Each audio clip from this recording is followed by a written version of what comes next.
дейді? Енді зымыран сұрақтар арқылы үй тапсырмасына жауап беру. Жарайды ма? Естіп пе? Жақсы. Бірінші сұрақ. Симфония дегенімізде айта қойып, Симфония дыбыстардың үндестігі. жақсы. Симфонияның қандай түрлері бар? Кім біледі? Симфонияның қандай түрлері бар, балалар? Я? Концерт, Сюита, увертура, симфониялық поэма және тағы басқа. және тағы басқа. Өте дұрыс. Ендеше орнымыздан тұрайық. Біз қандай ән өттік? Ағдариға кімнің әні екен? Халықтың әні. Кәне қолымыз түзу тұрайық. Таза жанды дауыста орындап көрейік. Кәне. Қолымда бір қамшы бар, өлтіргені ай, айтайын мен бір сөзді, өлтіргені ай. Хайли, хайли, хайли, ай, ағдарила өлтіргені ай. Хайли, хайли, хайли, ай, ағдарила өлтіргені ай. Жарайсыңдар, отыра қойыңдар. Тамаша, керемет көңіл күймен біз жаңа сабағымызды бастаймыз. Балалар, бүгін күн реті нешесі бүгін? Қыркүйектің 16-сы опера және балет өнері. Кеш жазып аламыз. Опера және балет өнері. Бүгінгі тақырып. Бүгін опера деген керемет жанрмен танысамыз. Енді опера деген балалар музыканың ең бай және күрделі жанры екен. Ең бай және күрделі жанры. Бұлай түсіндіргенде, опера сахнада қойылатын күрделі музыкалық шығарма. Қайда қойылады екен балалар? Сахнада қойылады екен. Опера балалар 17 ғасырда тұңғыш рет Италияда пайда болды. Қай елде пайда болды? Италияда. Алғашқы оны музыкалық драма деп атады. Оны ең бірінші музыкалық драма деп атады. Түсіндіңдер ма? Онан кейін операның таза мағынасы былай екен. Еңбек және шығарма екен. Операның мағынасы нені білдіреді екен балалар? Еңбек, шығарма дегенді білдіреді екен. Нешінші ғасырда пайда болыпты? 17-ші ғасырда. Қай жерде? Италияда. Опера жанр болып 16-17 ғасырға аралығында қалыптасқан екен. Нешінші ғасырларда балалар? 16 және 17 ғасырлар. Операның тұтастығы дейді. Балалар, операға нелер кіреді? Бірінші, не кіреді екен? Поэзия. Екінші, драма өнері. Үшінші, вокалдық музыка. Төртінші, аспаптық музыка. Бесінші, би. Алтыншы, кескіндеме. Жетінші, сахналық өнері. Жетінші, сахналық өнері. Енді хор бар, би бар, ән бар. Сонымен қатар бар осы жанрлар кіреді екен. Енді опера балалар. Опера осы жанрлар арқылы байи түседі және халыққа өзінің негізгі операның керемет жанр екенін көрсете біледі екен. Түсіндіңдер ма? Мысалы, жаңа біз сабақта бастадық қой. Биледі, соны біледі. Былайша айтып қойып, амансың ба балаларым, хал жағдайым жақсы ма? Ән сабағы басталады, сабаққа дайынбыз ба? Саламатсыз ба мұғалім, сабаққа біз дайынбыз. Бастасақ бастайық, ән айтуға біз дайын. Міне көрдіңіз, сабақты біз өстіп бастадық.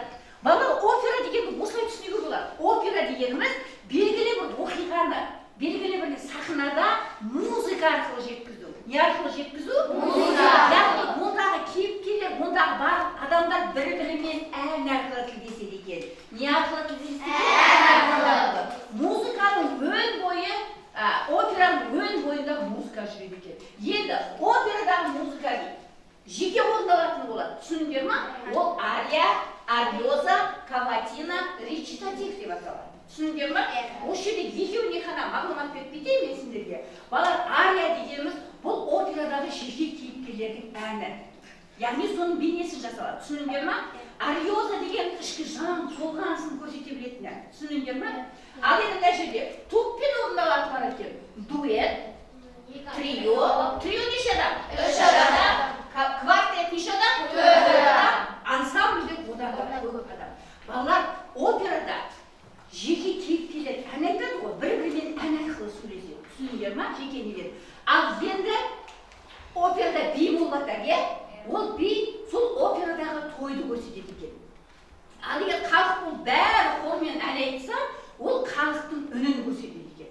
Ал енді операда сахналық киімдер бола ма? Егер сахналық киімдер болмаса, ол әдемі көріне ма? Сондықтан да оған не керек екен? Сахналық киімдер керек екен. Енді операның жанры дейді. Қандай дерек керек екен? Бірінші эпика, екінші лирика, үшінші ертегі, төртінші мифология, бесінші тарихи, рок-опера және опера балет болады екен. Көрдіңдер ма? Міне осындай нелер болады екен. Жанры қайталайықшы. Эпикалық, лирикалық, мифологиялық, ертегі, тарихи, рок-опера және опера балеті. Келесі. Балалар, енді қараңдар. Мықты операны жазған, әлемді аузына қаратқан композиторлар болған екен. Олар мысалы, операны тақта қараймыз, 18-19 ғасырлардағы көрнекті өкілдері кім болған? Моцарт, Верди, Вагнер. Қараңдар, Австрия, Италия, Германияның мықты композиторлары.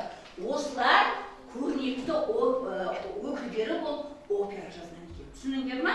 Ағарай. Енді балдар, бұл Европадан, Европадан енді орыс елі бар, Ресей елі, сонда мықты Глинка деген композитор болған.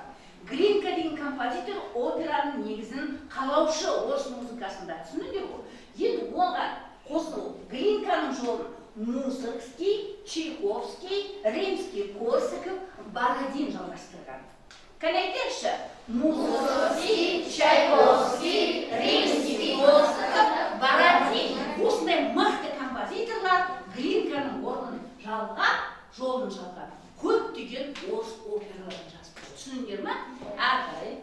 Енді балалар, біздің Қазақстанда тұңғыш керемет опера шықты.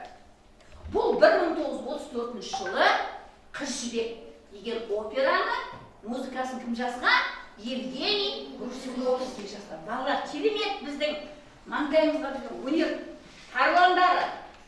Тақтада болар кімдер екен? Күләш Байсейітова, Қажет Байсейітова. Міне, алғаш рет қазақ операсыны ең негізгі кейіпкерлерін сомдаған осындай керемет біздің мақтаныш актерларымыз бар. Түсіндіңдер ма? Яғни олар осы нені алды, операны көрсете білді. Енді бұдан кейін де біздің қазақтың опералары шыға бастады. Ахмет Жұбанов пен Латиф Хамидин Абай операсы нешінші жылы шықты балдар? Абай операсы Мұхан Төлебаевтың Біржан Сара операсы нешінші жылы? Сыдық Мұхамеджановтың Айсұлу операсы қашан шықты? Еркеғали Рахмадиевтің Хамасұлу операсы қашан шықты? Шықты. Енді балалар, осы операларға қарасақ, Абай операсын білеміз ба? Абай операсыны кім жайлы айтылады? Абай жайлы айтылады, Ал Біржан Сара операсы кім туралы айтады? Біржан мен Сара, екеуі кім? Айтыскер ақын, өте дұрыс айтасың. Айтыскер ақындар, соларға арнап жазылған екен бұл опера. Енді біз балалар Қыз жібек операсын қалай болғанын көрейік, жалпы операны. Назар аударыңыз.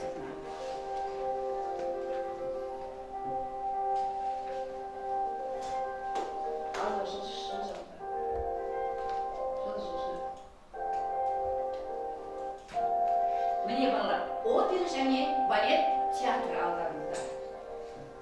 Абай атындағы Қазақ мемлекеттік академиялық опера және балет театрына жуырда ғана ұлттық мәртебесі берілді. Бұл 2020 жылды қорытындылайтын айтулы оқиғаның бірі болды.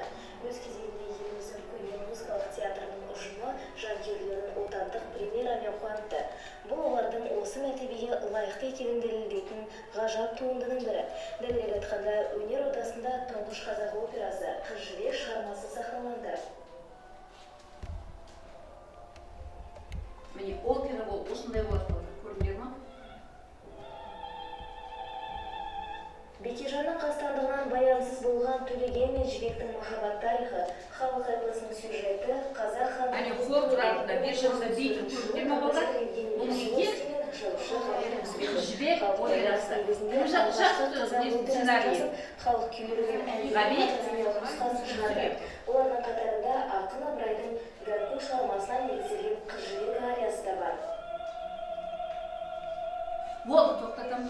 Балалар, енді Қыз жібектің әні Гәкку дейді, балалар, иә? Гәкку әні арқылы Ыбырай Сандыбайұлының Қыз жібектің өзінің бейнесін ашады. Түсініңдер ма? Бейнесін ашады. Енді сол Қыз жібектің Гәкку әнін сендерге айтып берейін. Бірақ бұның варианттары көп нұсқалар. Мен қазіргі заманға лайықталған нұсқасын айтып берейін. Кәне, тыңдаймыз.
Қайсарлығын, қазақтың қызына тән бейнесін.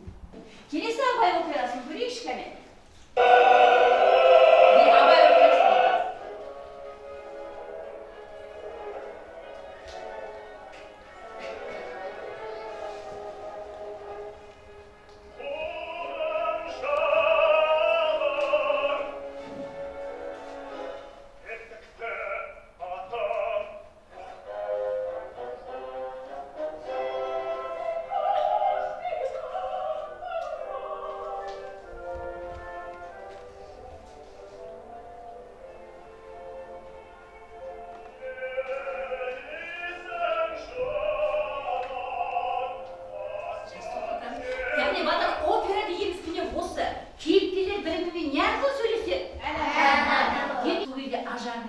Ариясын орындап берейін, жарай ма? Енді уақыт аз болғандықтан қысқаша орындайын. Тыңдаймыз ғой, иә?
Біз енді қалай опера айтпаймыз, бүгінгі опера дейді.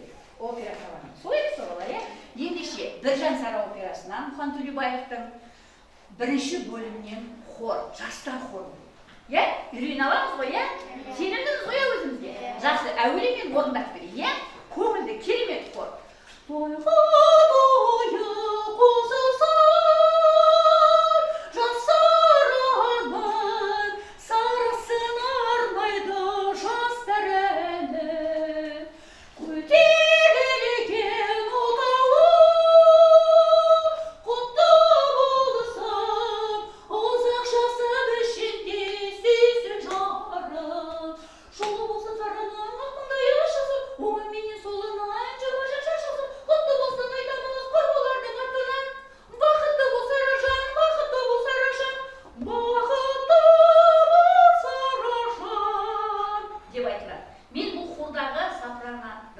алып тұрмын.